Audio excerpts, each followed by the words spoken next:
الحمد لله الذي جعل في كل زمان فترة من الرسل بغايا من أهل العلم يدعون من ضل إلى الهدى ويصبرون منه على الأذى يحيون بكتاب الله الموتى ويبصرون بنور الله أهل الأمى ثم صلاة والسلام الأتمان الأكملان على من بعثه الله رحمة للعالمين وعلى آله وأصحابه ومن اختار نهجهم إلى يوم الدين. وبعد، أهلا ومرحبا بكم أيها السادة المستمعين في حلقتنا. Karibuni sana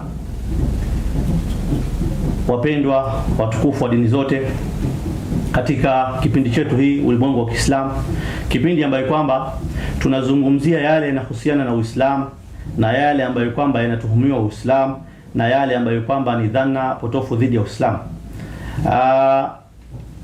Na kama ada na desturi, lazima tuanze na salamu.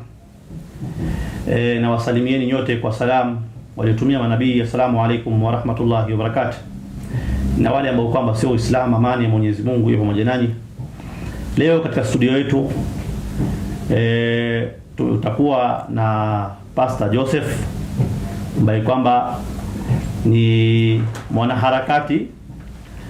Yeye pia katika harakati zake ni moja katika harakati za kuwajulisha watu Kristo ni nini, na tumefanya naye mijadala mingi, yeye kutueleza Ukristo na sisi kumueleza Uislamu kwa njia ya amani. Tukaonelea leo tueleze mada ambayo kwamba ni mada muhimu sana watu waielewe, mada ibada ya hija. Ibada kama hii wasiokuwa Uislamu hawalifahamu kwa kina, isipokuwa wachache ambao kwamba wanapenda kusoma vitabu, ila wengi wanajua ibada kama ile ni ibada ya batili. Tutakuwa na mchungaji kwenye studio, tutajadili mada hii. Je, ibada ya hija ni ibada ambayo kwamba imethibitika katika vitabu vyote, na ibada ya hija mfumo wake ni mfumo Mwenyezi Mungu anairidhia ama ni sisi Waislamu ndio tumebuni? Lakini kabla ya hiyo nitamkaribisha na yeye pia tolee salamu na wajulishe ni nani. Karibu sana. Asante mwalimu. Na kwa majina ni Joseph Maina. Na mimi ni Mkristo, nimeokoka, na ni kusalamia Wakristo wote ambao wanatazama kipindi, kuwaambia Bwana Yesu asifiwe. Kama vile umesema, nimekuwa pia katika harakati za kuweza kuwafikishia watu maneno ya dini. Nimekuwa nikifanya mijadala na Waislamu katika mahali kwingi, na mada ambazo tumekuwa tukizizungumzia, moja ni kama ile ambayo tutakuwa tukiipeleka hapa leo. Na kwa hivyo ni pia tarajio langu kwamba wote ambao wataweza kusikia wataweza kufaidika na wataweza kuelewa mambo ambayo tutakuwa tukiyazungumza hapa. Asante sana. Huyo ndio mchungaji ambaye kwamba atakuwa naye katika studio. Asante. Nami kwa majina nitakuwa mtaniita Yahya Isa, maarufu, ila moja kujulisha ni kuumbusho, kwa sababu sio wote ambao kwamba wanaangalia wananijua. Mada ya hija nitaeleza kwa mjibu wetu sisi Waislamu, namna tunavyojua ama namna tulivyofunzwa na vitabu vya Mwenyezi Mungu.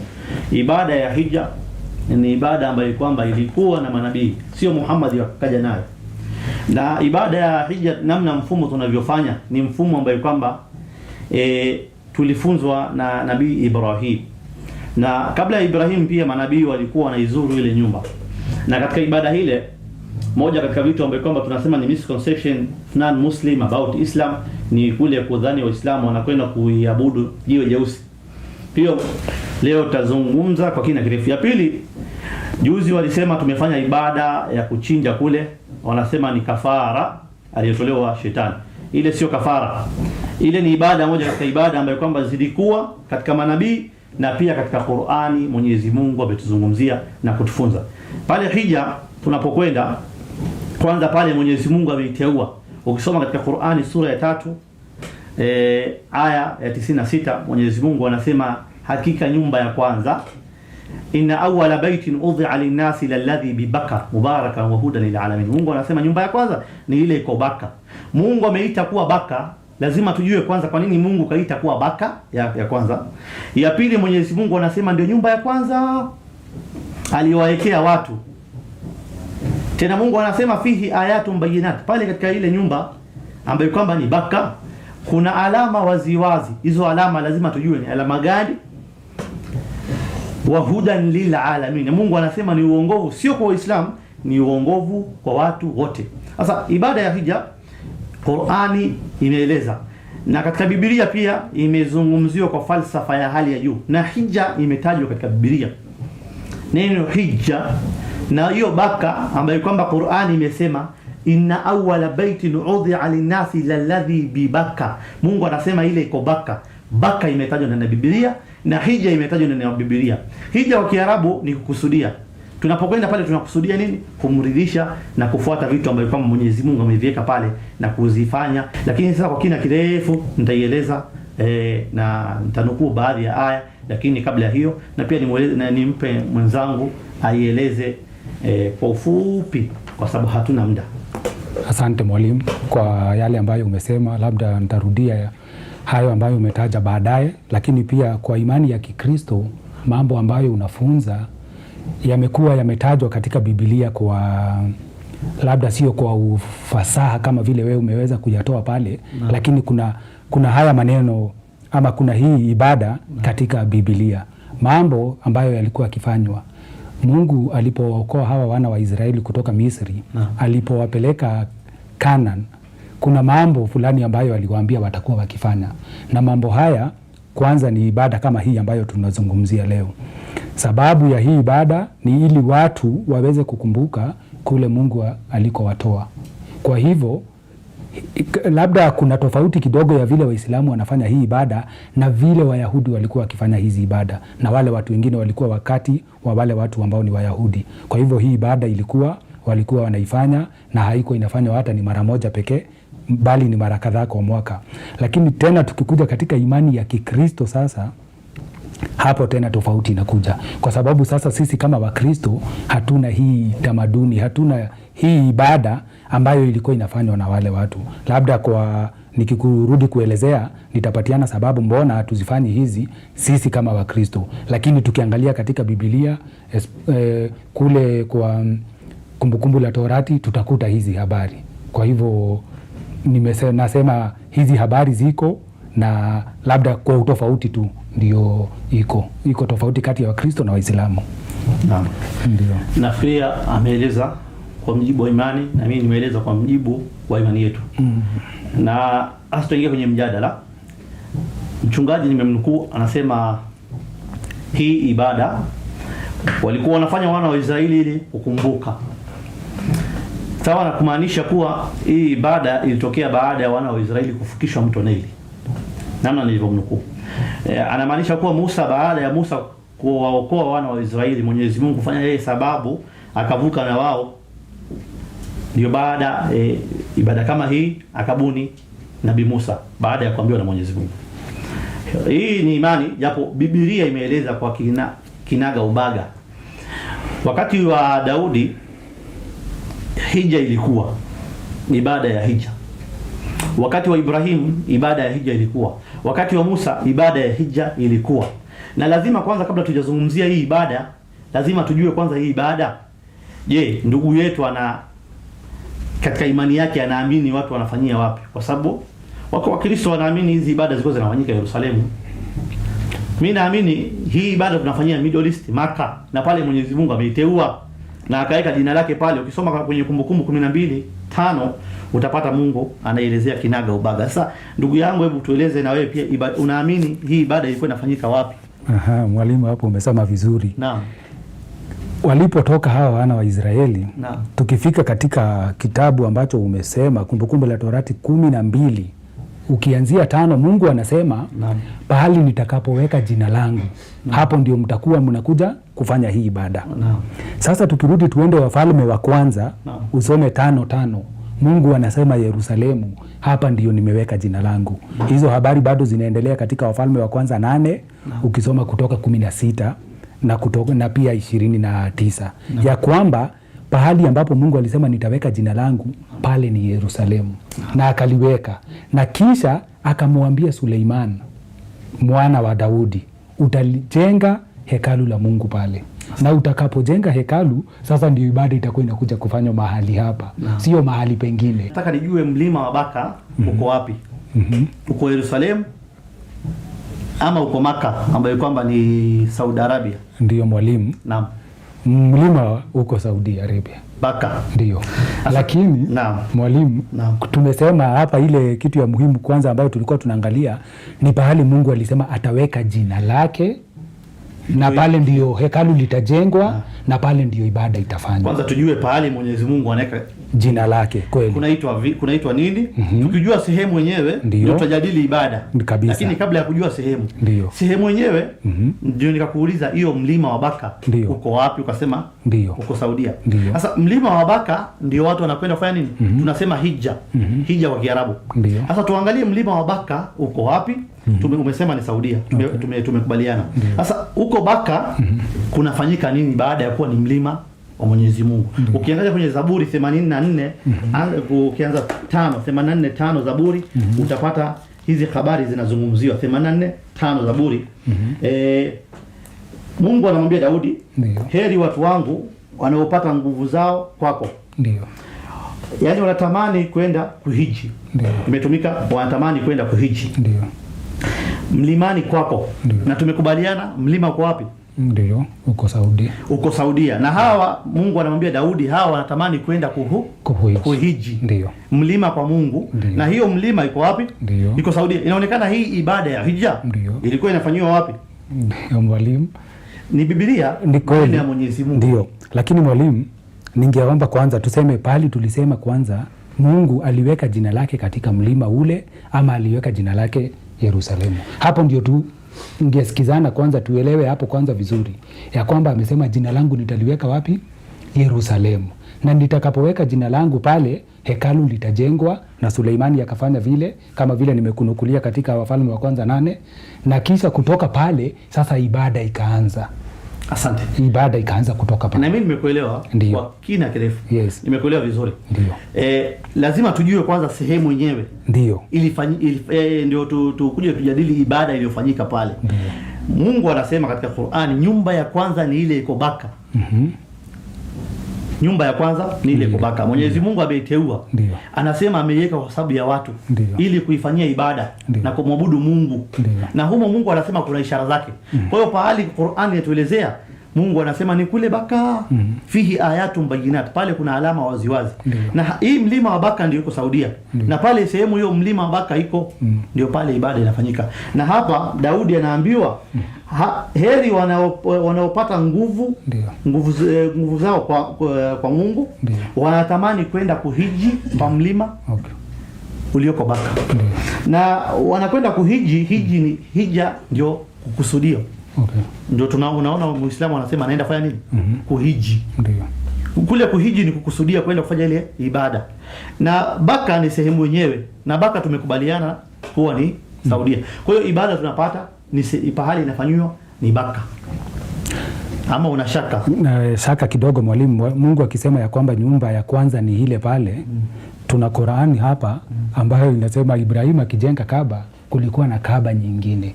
Kwa hivyo tukisema ya kwamba ile Kaaba ambayo unazungumzia ndio ile Mungu amesema ni ya kwanza, pale kutakuwa na hitilafu. Kwa hivyo hii ya nyumba kwanza hiyo iko na hitilafu. Kwa hivyo hatuwezi tukatumia hiyo. Kulikuwa na nyumba nyingine kabla ya Ibrahim kuleta hii.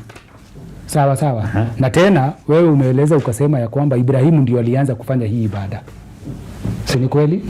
Lakini tunaona kabla yake bado nyumba iko. Ibrahim hajaanza. Ila nimesema wewe umenukuu vizuri, ila Qur'ani sehemu ulionukuu Mwenyezi Mungu anasema hivi. Ndio. Ibrahim alinyanyua. Tena imetumika ndani ya Qur'ani wa idh yarfa'u. Ibrahim aliponyanyua kuta za al-Kaaba. Kwa hiyo kunyanyua kuta kwa mfano sasa hivi wewe ukapata nyumba imebomoka ukanyanyua kuta. Umejenga ama umeinua? Umeinua. Kwa hiyo Mwenyezi Mungu anasema hapa ndio hii katika sura ya pili. Ndio. Ukianza aya 125. Ndio. Mwenyezi Mungu anasema nakumbuka habari hii. Pia tulipoifanya nyumba ya al-Kaaba iwe mahali pa kuendewa na watu. Na mahali pa salama. Unapata Mwenyezi Mungu ndio alimwambia Ibrahim. Tena Mwenyezi Mungu anasema nakumbuka habari hii tulipomwambia Ibrahim.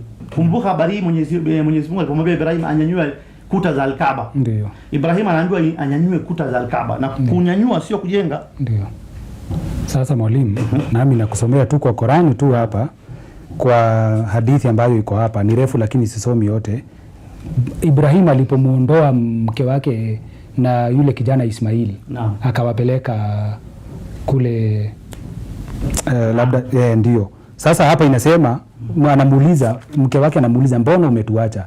Ibrahim akaenda hapa akasema, akaiangalia Kaaba.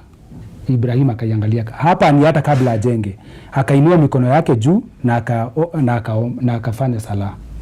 Ndio ukimalizia hadith, Ibrahim sasa anajenga Kaaba, anajenga al-Kaaba. Kwa hivyo hapa kulingana na hadith ambayo inapatikana Sahihi Buhari volume 4 hadith number 583, Kaaba zilikuwa 2. Asante. Kidogo ni kukosoe tu.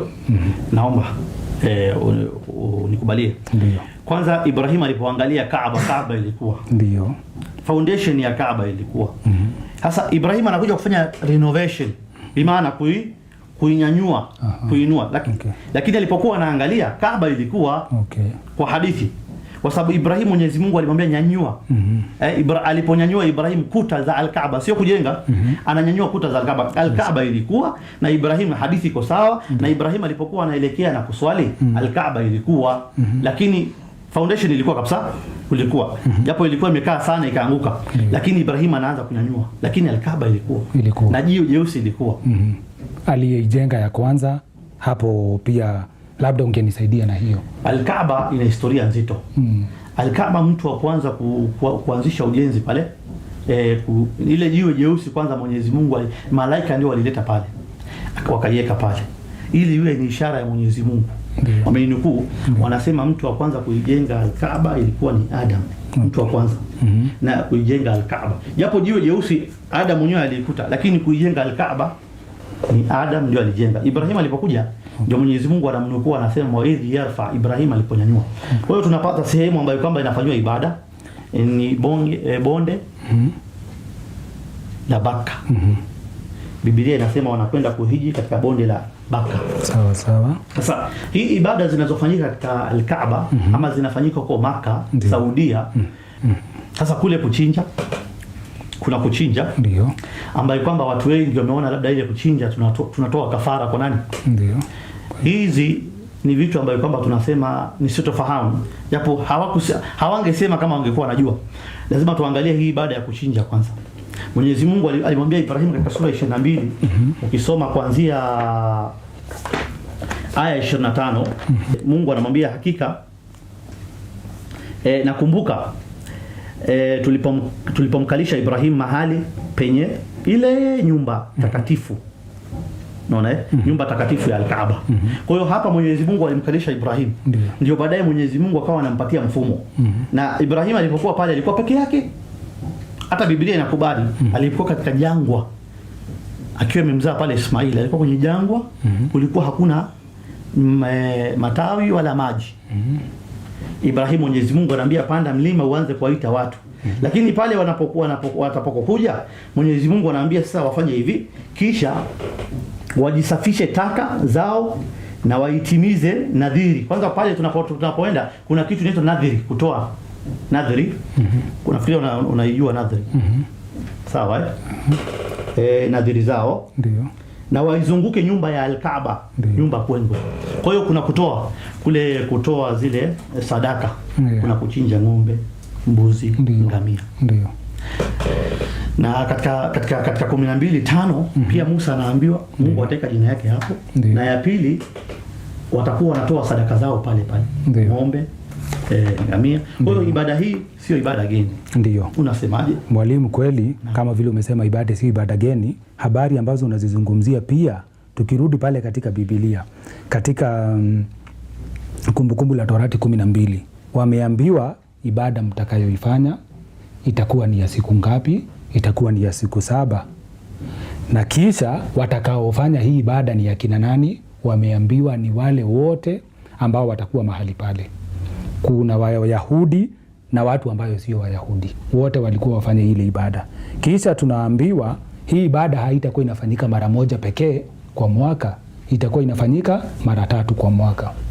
Sasa naona kuna tofauti kati ya ibada ambayo labda wewe Muislamu unazungumzia na ibada ambayo ilikuwa inafanywa na Wayahudi katika Biblia ambayo imezungumziwa. Kuchinja iko sawa. Pande hii vitu ambavyo wanyama ambao umesema wanachinjwa, pia pande hii wanyama ambao walikuwa wanachinjwa ni wale ambao walikuwa wamekubalishwa kuchinja. Kwa hivyo kuchinja pande zote iko sawa, lakini ikifika ni siku na mambo ambayo yalikuwa yanafanywa katika hii ibada inakuwa ni tofauti, kwa sababu hapa umeninukulia wameambiwa waizunguke ile nyumba kongwe. Hapa hakuna nyumba ambayo ilikuwa inazungukwa. Hapa watu walikuwa wanaenda wanatoa dhabihu zao na wanafanya ibada bila kufanya vitu ambavyo labda tumeona katika Korani vikifanyika. Kidogo. Ndio. Kwanza sehemu hiyo ni kila kabila itakuja. Kila kabila itakuja. Kila kabila. Ndio. Kila taifa. Kila taifa. Na hiyo sehemu tumepata ni bonde. Kwa mujibu wa Korani, mwalimu, tuseme Biblia. Kwa mujibu wa Korani tuseme, ama kwa imani ya Kiislamu, kwa sababu mimi nasema nikisoma Kutoka, nikisema Kumbukumbu la Torati 12, kwa mujibu wa hilo andiko mahali pale ni Jerusalemu. Kidogo. Kwa sababu hata niko na ushahidi, labda una ushahidi kwa aya nyingine. Ndio. Ila hii ni Biblia. Ndio. Biblia, habari njema kwa watu wote. Ndio. Hii ni Zaburi 84:5. Ndio. Nasema heri watu wanaopata nguvu zao kwako. Ndio. Wanatamani kwenda kuhiji mlimani kwako. Ndio. Alafu wanakwenda kuhiji mlima gani? Ndio. Watapata wanapanda katika bonde kavu la Baka. Yeah. Na bonde kavu, historia ya Middle East ama Arabuni ina historia moja. Kuwa Maka ama sehemu ambayo kwamba hiyo nyumba iko ni sehemu kulikuwa kumekauka. Kulikuwa hakuna maji wala chakula. Kulikuwa kumekauka, na hii ni bonde kavu, tena bonde yenyewe inaitwa Baka. Na wanakwenda kuhiji. Sasa hii maneno imeandikwa hapa kwenye Biblia. Maneno hii ni sahihi ama hawa walioandika hao? Mwalimu, maneno yako sahihi kabisa. Labda nikusomee kwa hii na nikusomee maana ya maneno ambayo unazungumzia hapa. Kidogo, kwa sababu pia kidogo. Ndio. Unieleweshe kwanza, unieleweshe kidogo. Unieleweshe. Ndio. Kuhiji, hiyo umeandika hapa Wakristo. Ndio. Wana maana gani? Tutaiweka hapa iko. Kuhiji Ndio. Kuhiji. Ndio. Na hii neno hija. Ndio. Wanatumia watu gani sasa hivi? Ndio. Na Baka, mlima wa Baka uko wapi? Sawa sawa mwalimu. Hapa sasa tukisoma ambayo umenitolea na ambayo ni Zaburi 84 chapter 44. Tusome 5. Anasema blessed are those whose strength is in you, who have set their hearts on pilgrimage. Kwa hivyo neno linapatikana, pilgrimage linapatikana. Ambaye kwamba ni kufanya nini? Ambaye kwanza ni kuhiji. As they pass through the valley of Baka, they make it a place of springs. The autumn rains also cover it with pools. Sawa sawa. The autumn rains also covers it with pools. Lakini sasa tukienda kwa maana ya ndani, neno Baka kama vile imeelezewa hapa. As they pass on their way to the temple, Baka means weeping, ambayo ni kulia, or balm trees, common in arid valleys. Kwa hivyo hili neno Baka kama vile wewe unasema maana yake hapa ni kule mlima ambao uko pale Saudi Arabia, maana yake hapa kwa Biblia sio hiyo ambayo labda unajaribu kuweka. Maana yake ni kulia, ama ni mahali ambapo pako na miti ambayo kwa hapa inaitwa balm trees. Miti ambayo imekauka. Kwa hivyo hizo habari za kuwa labda ule ni mlima ambapo watu wanaenda pale kuhiji. Hii maneno uliyosoma hapo itakuwa ni ngumu kidogo. Kwenye NIV. Ndio. Maneno yako sahihi kabisa. Ndio. Kwa hiyo ina maana mbili. Maana ya kwanza maana ya kulia ama sehemu ambayo kwamba yenye miti mikavu. Heri watu wanaopata nguvu zao kwako. Ndio. Wanatamani kwenda kuhiji mlimani kwako. Ndio. Wanaenda kuhiji mlimani kwako. Ndio. Watapata katika wanapita katika bonde la kavu. Bonde kavu. Kwa hiyo hiyo bonde kwanza wanaipita. Ndio. Kavu. Ndiyo. Bonde la Baka. Ndio. Hiyo bonde kwa Kiswahili, hebu nifahamishe.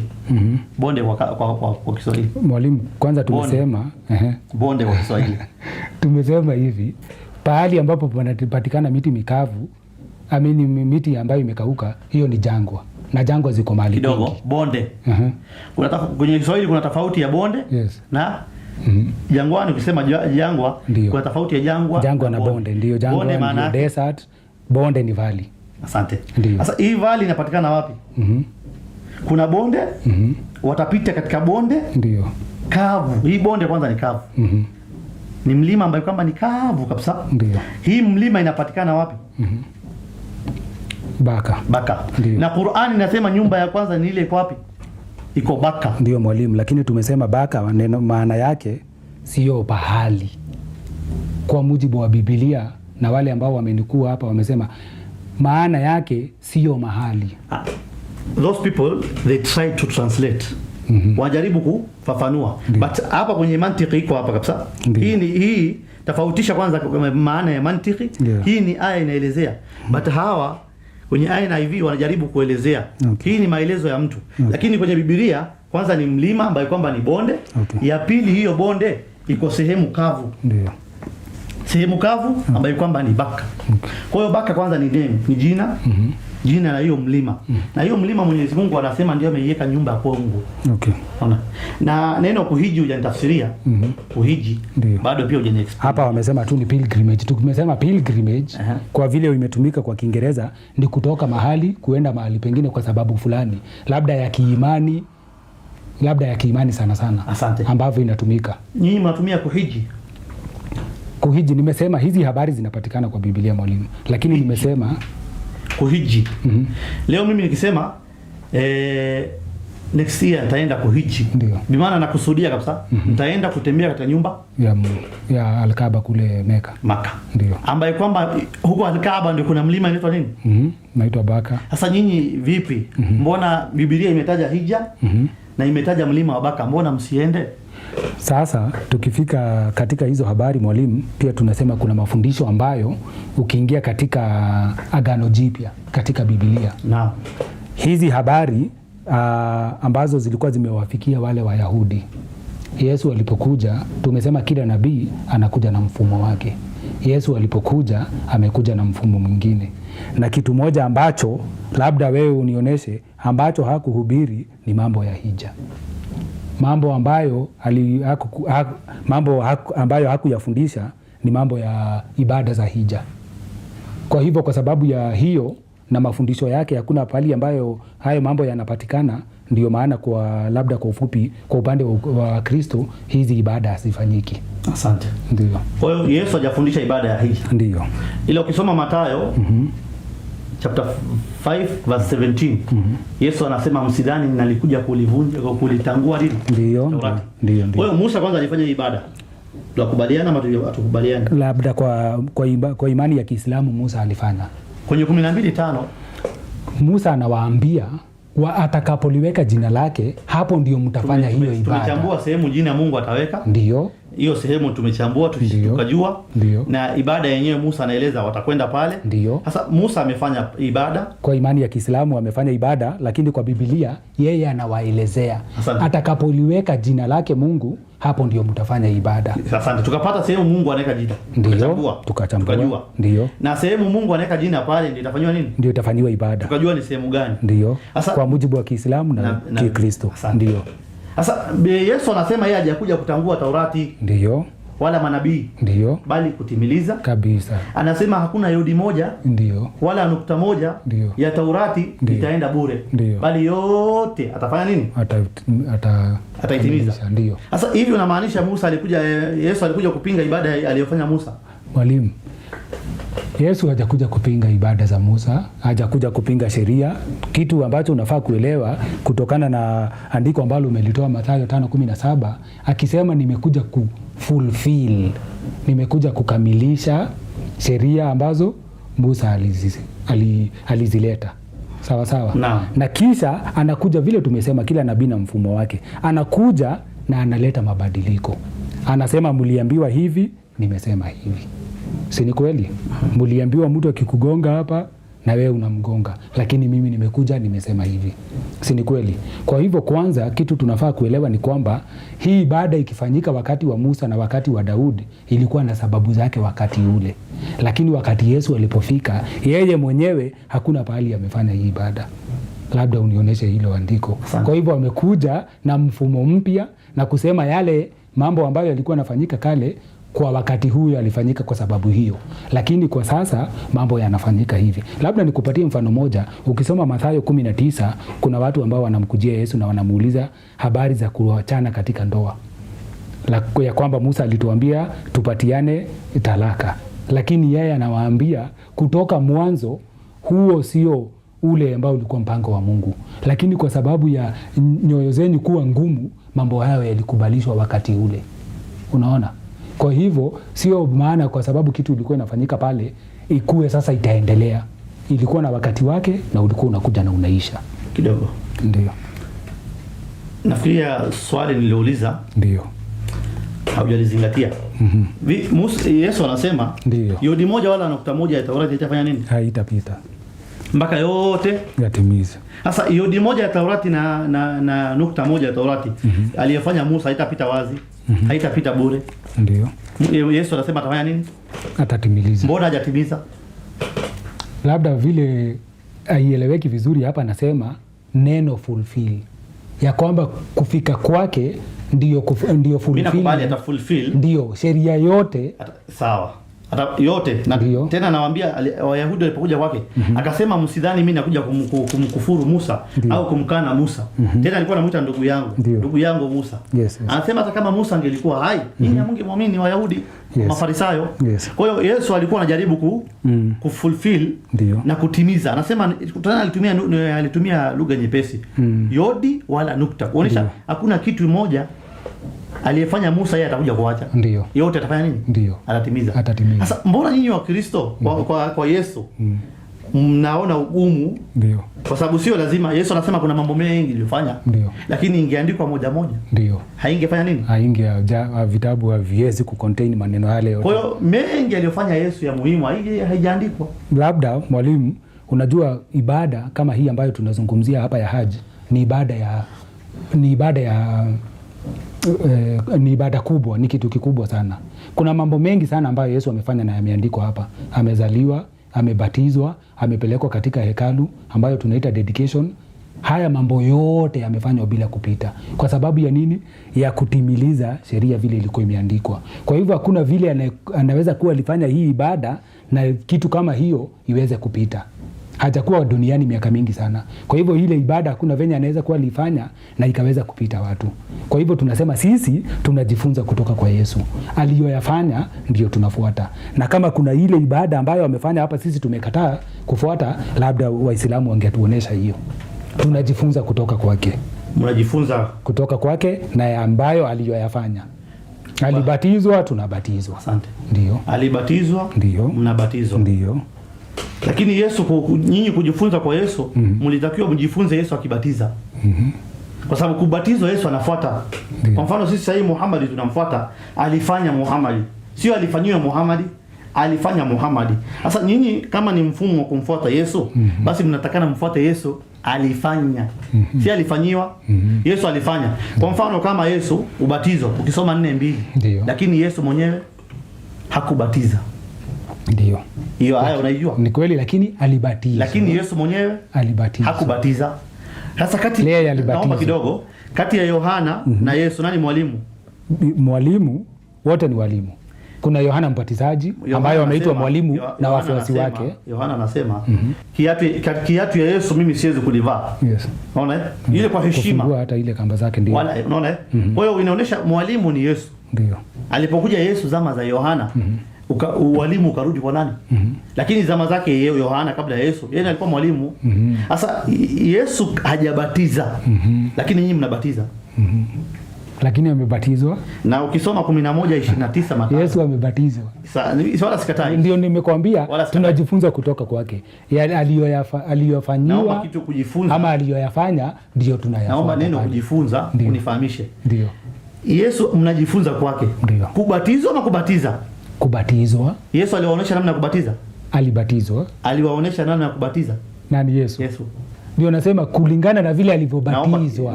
Uelewe nukta yangu. Nafikiri tumefahamiana. Kwa hiyo nyinyi mnamfuata Yesu, amfuati namna alivyoeleza, mnafuata namna alivyoelezewa. Hiyo ni moja katika vitu ambavyo kwamba kidogo vinawafanya Wakristo wasielewe maneno ya Mungu.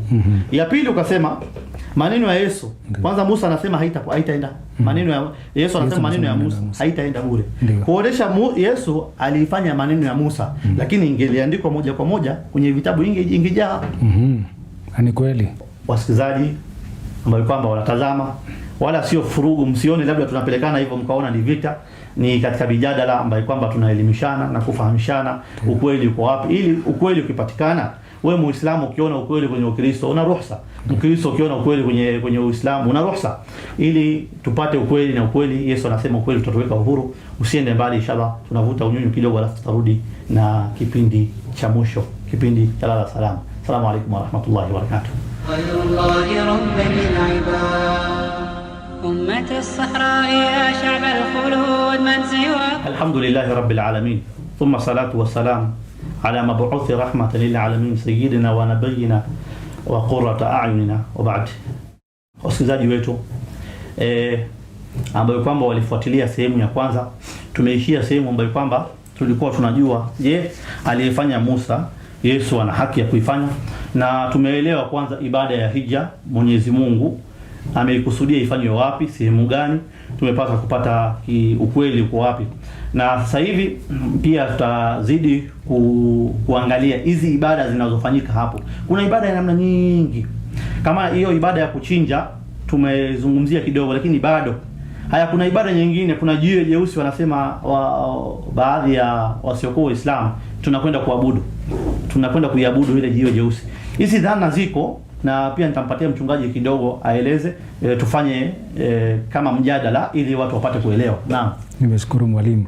Nimesema kama vile tumezungumza, tumeona pande zote mbili ibada inafanyika, lakini kuna tofauti hapa na pale. Sasa katika dini ya Kiislamu mnafanya ibada ambayo Waislamu wanaenda pale Meka na wanafanya mambo mengi sana. Lakini pia tukiangalia katika vitabu za Kiislamu, hii ibada Waislamu hawajakuwa watu wa kwanza kufanya hii ibada ya haji. Kuna makafiri ambao walikuwa wanafanya hizi ibada. Na njia zao waliokuwa wakifanya, labda nikisema mambo ambayo hayako tutaweza tu kunukuu pale. Hawa makafiri walikuwa wanafanya ibada vile tu Waislamu wanafanya. Lakini labda tofauti yao walikuwa wanafanya ibada wakiwa uchi. Lakini Uislamu ulipokuja sasa ukazichukua zile njia, ukabadilisha tu mambo kidogo kidogo. Sasa ndio tunaangalia, je, hii ibada ilitoka kwa Mungu kweli? Kwa sababu kwanza kama hii ibada ingekuwa imetoka kwa Mungu, tuwe na ushahidi ya kwamba manabii kabla ya Waislamu walikuwa wanafanya hii ibada, na walikuwa wanafanya njia ambayo Mungu alikuwa amekubalisha.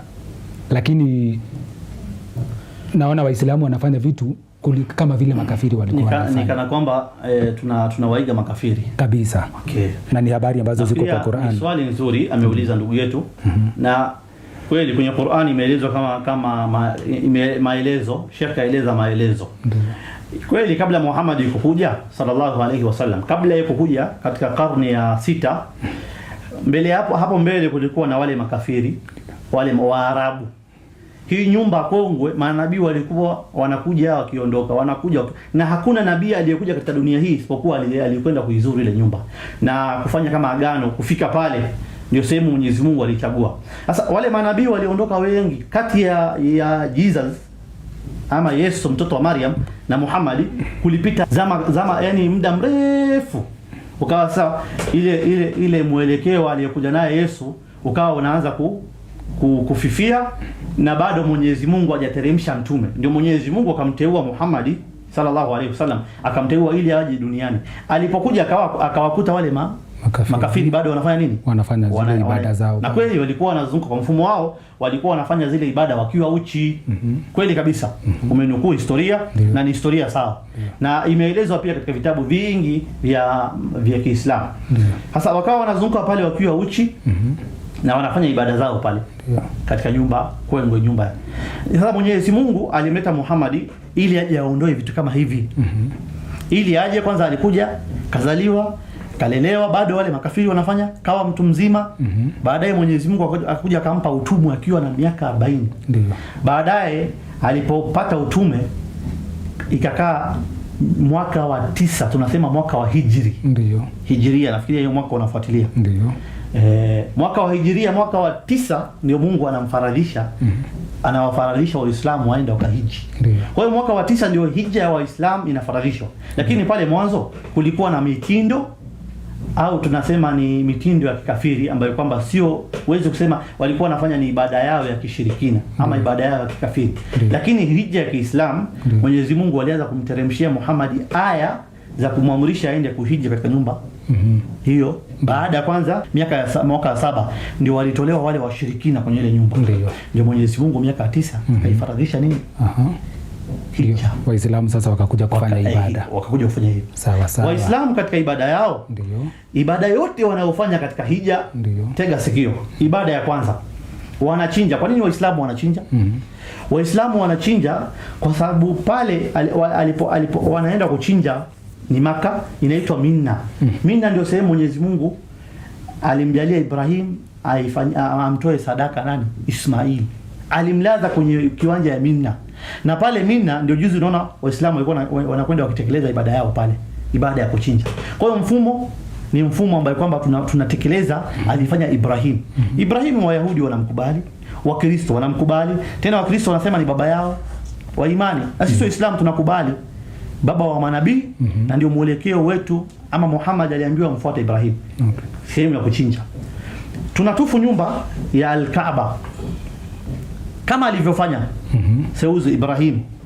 Tuna pale katika Al-Kaaba kuna viigizo vingi ambavyo kwamba tunafanya sote, tunamfuata Ibrahim. Kwa hiyo sio kitu geni. Na wale makafiri walipokuwa wanafanya ibada yao, ilikuwa ni kinyume na Ibrahim, ilikuwa ni kinyume na Qur'an, na Qur'an ilikuwa yashuka, walikuwa wanafanya mambo yao ya kikafiri. Ndio.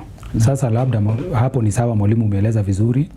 Kwanza pia tukakuwa na maandiko ya kwamba Ibrahim alitufu Al-Kaaba, na Ibrahim alifanya ile ibada ya Safa na Marwa. Hiyo pia inaweza ikasaidia sana, kwa sababu katika Qur'an hayo maandiko sijui kama kunayo. Kisha labda hayo utanipatia ukijibu. Kuna jiwe ambalo liko pale katika ile nyumba. Jiwe jeusi, the black stone. Nao kuna ile hadith kuhusu hili jiwe ya kwamba Al-Kaaba ilipokuwa inajengwa, wale watu walikuwa wale Waarabu walihitilafiana, wakauliza ni nani atakaye liweka lile jiwe pale, na ndio wakatafuta ni nani, ndio Mtume Muhammad akakuja na akaleta suluhisho. Labda utaelezea pale kidogo, lakini pia kabla tuangalie mambo utuelezee hayo yote, tukumbuke ya kwamba katika Biblia, katika kitabu cha Walawi 26:1 Mungu anasema mambo ya mawe ameyapinga kabisa, mambo ya kuweka mawe pahali na watu wanaenda kuabudu ama kuguza yale mawe. Labda utatudhibitishia ya kwamba Waislamu ile ibada wanafanya hakuna kuhusiana yoyote na kuabudu lile jiwe, na ukienda haji unaliguza lile jiwe na unasema Allahu Akbar mara ngapi? Labda pia hiyo utatuelezea na maana yake ni gani. Hili jiwe limewekewa uzito sana katika dini ya Kiislamu, na sisi kwetu tukiangalia, Mungu amekataa haya mambo ya kuweka mawe kwa sababu zile ni kama masanamu. Asante. Ndio. Nafikiria kwanza aya ulizozitaka zote ziko ndani ya Qur'ani. Kama kwa mfano Safa na Marwa, Mungu anasema katika sura ya 2 aya 158, Mungu anasema hakika ya Safa na Marwa majabali mawili. Marwa ni jabali na Safa na Marwa yote ni majabali mawili. Mwenyezi Mungu anasema inayofanywa ibada ya kusai, yani saa, tunasema saa kwa Kiarabu ni kule kukimbia. Mungu anasema ni moja katika kiadhimisho ya kuadhimisha dini ya Mwenyezi Mungu. Na kutufu utapata katika ibada ya Mungu alimfundisha Ibrahim katika sura 22 kuanzia aya 26. Mungu anasema baada ya hao kutoa sadaka zao na nadhiri yao, waliyatawafu bilbaiti al-atiq, na waende wakaitufu nyumba ya Kaaba. Ziko ndani ya Qur'ani zote. Kwa hiyo jiwe jeusi hii pia ilikuwa ni katika vitu ambavyo kwamba pia wenzetu wameandika vitabu, wanasema seuzi wa Uislamu wanasema wanamwabudu Mungu, wanakwenda katika sehemu za Middle East, Saudi Arabia, wanakwenda huko wanaanza kuiabudu jiwe jeusi. Sio kweli. Jiwe jeusi licha ya Qur'ani, licha na Mtume Muhammad, katika vitabu vilielezwa jiwe jeusi ilielezwa kwanza jiwe jeusi kazi yake. Ukiangalia kwenye Mwanzo, ukianza na Mwanzo 28-22 utapata Yakobo anasema jiwe ambayo kwamba litakuwa ni jiwe la ukumbusho. Kila anayekuja pale atakuwa anafanya nini? Ukisoma tena Ibrahim pia aliweka akiwa na Yakobo. Ukisoma tena Mwanzo 31 45 Mwanzo utapata jiwe hilo linawekwa pale, ni jiwe kwa ajili ya ukumbusho. Na Mungu anamwambia Yakobo, anamwambia kila utakaloitisha Mungu atakuwa anakuambia na mja wangu, anakukubalia. Hiyo ni Mwanzo 31:45. Utapata pia Yoshua, katika Yoshua 25-27 pia ibada ya jiwe imeelezwa. Na hiyo jiwe iko sehemu maalum, na ukasema katika kitabu cha Walawi ilikuja kufutwa. Sio kweli. Walawi ni zama za Musa, walikuja manabii wengi baada ya Musa ambayo kwamba walizungumzia ibada hii ya kwenda. Yaani walizungumzia hii jiwe jeusi iko Al-Kaaba. Walieleza nini na jina yake. Kwanza kama Samueli alieleza mpaka jina ya ile jiwe. Ukisoma katika Samueli 7:12 alieleza hiyo jiwe, anasema ni jiwe ambayo kwamba litaitwa, utapata kwenye Samueli anasema itaitwa Bathkari. Jiwe litaitwa Bathkari, jiwe hilo. Kwa hiyo hii jiwe lina historia, sio kwamba katika historia ya Uislamu ama sio kipuko mpya. Sio kitu mpya limekuja na Muhammad, hapana. Jiwe hili manabii wote walizungumzia. Lakini ya kusikitisha ni watu wataki kusoma vitabu. Mtu anakuwa na ile chuki ya kawaida ama yani yeye kazi yake ni kuiangalia Uislamu, haangalii vitabu vimesema nini. Hiyo jiwe pia Isaya pia bezungumzia. Ukisoma Isaya 28:16. Unaona ni jiwe ambayo kwamba lililo mathubuti ama lililothibitika. Tena Isaya ameeleza kabisa hiyo jiwe namna itakavyokuwa kwenye Isaya 28:16. Utaona imeelezwa vizuri kwa kinaga ubaga, yani ameeleza ili tupate kuelewa. Basi hivi ndivyo asemaye Mwenyezi Mungu: tazama naweka mjini Sayuni jina la jiwe la msingi, jiwe ambalo linathibitika, jiwe la pembeni, la thamani. Tena jiwe lenyewe ni la thamani, sio jiwe la kawaida. Jiwe ambalo ni la msingi thabiti, jiwe lililoandikwa maandishi haya, anayeamini hata tishika. Hiyo jiwe limeandikwa anayeamini. Bimaana jiwe lenyewe utakwenda pale sio kwamba unaiabudu, hapana. Ni jiwe ambayo kwamba lina habari. Kwenye Qur'ani utapata pia Mungu kaelezea. Katika sura ya 3 aya 99 Mungu anasema ni alama zake alizoziweka hapo. Ndiyo. Alama zilizo waziwazi kabisa. Ndiyo. Kwa hiyo ibada ya jiwe ni ibada. Lakini sisi Waislamu tunapokwenda pale kuigusa pale ni kuyaadhimisha tu. Lakini tunamwabudu nani? Ndio unaona pale unapogusa unasema Allahu Akbar, Mungu ni mkubwa.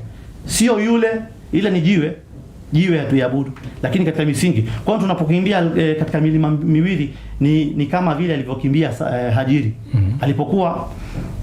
Alipokuwa anakimbia pale amekosa maji na mezaa mtoto, akawa anakimbia na anapanda na muangalia Ibrahim kama amerudi.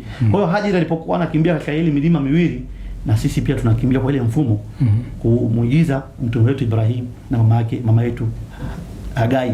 Ndio. Kwa hiyo sio kuabudu milima ama sio kuabudu jiwe. Hizi ni misingi Mwenyezi Mungu ibada amezitaja. Na fikiria labda kwa swali lingine tukienda, kuna kisha katika ibada za haji katika imani ya Kiislamu kuna mambo ambayo yamekuwa yakifanyika kabla ya hizi Waislamu wakuje kufanya ibada za haji. Makafiri waliokuwa wakifanya ibada pale pia walikuwa wanafanya vitu ambazo tulikuwa tunasema ni human sacrifices. Si ni kweli? No. Walikuwa wanafanya human sacrifice. Walikuwa wanawaua watu mahali pale, wakisema wanamtolea Mungu. No. Na Uislamu ulipokuja pia kumekuwa na vifo vingi sana katika hii ibada ya haji. Hakuna mwaka ambao unapita Waislamu wameenda mahali pale kukakosa vifo. Je, kwa mafikira tu labda ya mtu ambaye yuko nje kama sio Muislamu, akaona yale vile vifo ambavyo vilikuwa vikitokea kule wakati wa makafiri bado vinatokea hapa wakati wa Waislamu. Je, hizi ibada zimekuwa tena zinafanana ama kuna tofauti? Naam. Kwa sababu wale wanafariki kule kwa sababu ya kutoa watu kafara, pia hapa tunaona Waislamu wanaenda kufanya zile ibada na wanafariki kama wale makafiri. Swali nzuri. Na hizi swali nafikiria namna anavyouliza mchungaji na ndivyo Wakristo wanavyodhania. Kwanza ile mji lazima tujue ni mji wa aina gani. Mungu anasema ni mji wa amani. Ukisoma kwenye Qur'ani 3:93 Mungu anasema kila anaingia hapo ni mwaminifu. Kila anaingia. Kisha mtume alipokuja, Mwenyezi Mungu aliharamisha damu pale kabisa. Haitomwagwa damu tena katika Maka. Kwa hiyo hizi zinazofanyika ni ajali za kawaida, kwa sababu watu wanaokwenda pale sio wa Afrika peke yake. Seuzi hata wa China, wa Japanese, wazungu na kila tabaka, kila taifa katika hii dunia wanakwenda pale. Kwa hiyo watu wanaokwenda pale kufanya ibada yao wanazidi, kila mwaka wanazidi. Kwa hiyo namna wanavyozidi, na ardhi ni ndogo, na ndio inafanywa kila siku, inafanywa renovation na kupanuliwa, yani inafanywa, yani kupanuliwa ile nyumba ili iwe kubwa. Lakini watu wanaokwenda pale ni watu wa kila kabila, watu wa kila taifa wanakwenda kuizunguka ile nyumba. Kama Mungu alivyosema katika Isaia 2:2. Ukisoma anaambiwa Isaia kila taifa watakuja kuizunguka na kuitufu nyumba hii na kuja kuitembelea nyumba hii. Kwa hiyo mpaka sasa hivi hiyo agano liko. Na Ibrahim alipokuwa anatangaza pia katika sura Qur'ani 22:29 anaambiwa simama watangazie watu ibada hii ya hija. Watakujia watu kila pembe ya dunia. Kwa hiyo watu wanapokuja kule hatutoi kafara, japo ni ajali za kawaida. Na leo kama pia Wakristo wangekuwa na sehemu yao, wangekuwa wanatufu kila siku, ajali ingekosekana. Kwa hiyo ajali, na hii imetokea juzi ndio ajali kubwa, lakini kila ilikuwa inakuja labda mtu ameandikiwa na Mungu afariki huko, anafariki huko. Lakini hii ilitokea juzi, ni ajali ambayo kwamba limesababishwa na mafungano na watu barabara imefungwa. Watu waliporudiana ndio ajali ikapatikana, lakini kafara hakuna. Lakini wale makafiri walipokuwa katika zama zao walikuwa wanaua wanawake. Sasa huwezi kuchukua ibada ya hawa makafiri ukalinganisha na hii yetu. Unaona, walikuwa wanaua wanawake kwa kusudi gani? Walikuwa wanaogopa ufakiri. Sisi tunapatana, unanielewa? Napata na kuelewa. Naam. Hiyo ndiyo ukweli wa mambo. Okay. Kuhusiana na ibada ya hija. Ni kweli. Sawa sawa. Labda nimedhihirisika kwa upande huo, lakini tu kwa kusema ya kwamba ibada ambazo tumezungumzia tumeweza pia kuona ni ibada tofauti, ingawa labda zote zinaitwa jina moja. Kwa ibada ya upande wa Kiislamu na upande wa Kikristo ambao ulikuwa unafanywa na Wayahudi, ibada tofauti.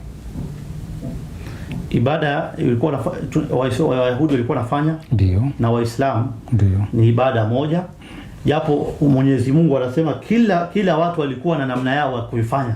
Lakini ibada tumepata kwanza sehemu ilifanywa ibada ni sehemu moja ambayo kwamba ni Maka Arabuni, na hiyo sehemu Mwenyezi Mungu ameweka jina lake, na pale ndio Ibrahim alifanya misingi. Mungu alifanya agano na Ibrahim pale. Kwa hiyo lakini kila kaumu ama kila watu katika kila zama wana namna yao ya kufanya ibada. Lakini ibada Mwenyezi Mungu alikusudia pale katika nyumba yake ni ile moja tu. Waende wakaizuru, na pale Mwenyezi Mungu ameweka, na kuna kiwanja kirefu ndani ya Biblia imeelezwa. Kiwanja yenyewe kila anayesimama, tutakuja kuzungumzia ibada ya hija, kuna sehemu watu wanakutana. Tutakuja tujadili na tuangalie, tuchanganue ili kupata ukweli. Kwa hiyo leo msikilizaji wetu kupata ibada ya hija sio ibada geni, ni ibada ambayo kwamba imefanywa na Waislamu, ambayo kwamba imefanywa katika ardhi ya Maka ama ardhi ya Middle East, na Maka ndani ya Biblia imeandikwa na iko, na hii ibada sio ibada geni. Niite Yahya Isa na ndugu yangu Pastor Joseph. Hapa tulipokuwa tunafanya mijadala, hii mjadala ni lengo na makusudio wale wanaosikiza wapate kujua haki, na haki idhihirike na batili ijitenge kando, na mtu ashike haki, na haki ukiishika itakuweka huru. Mpaka hapa nasema wa ma kana min tawfiqin fa min Allah wa ma kana min qata'in aw nisyan fa minni wa min ash-shaytan wallahu wa rasuluhu minhu baraa. Wassalamu alaykum wa rahmatullahi wa barakatuh.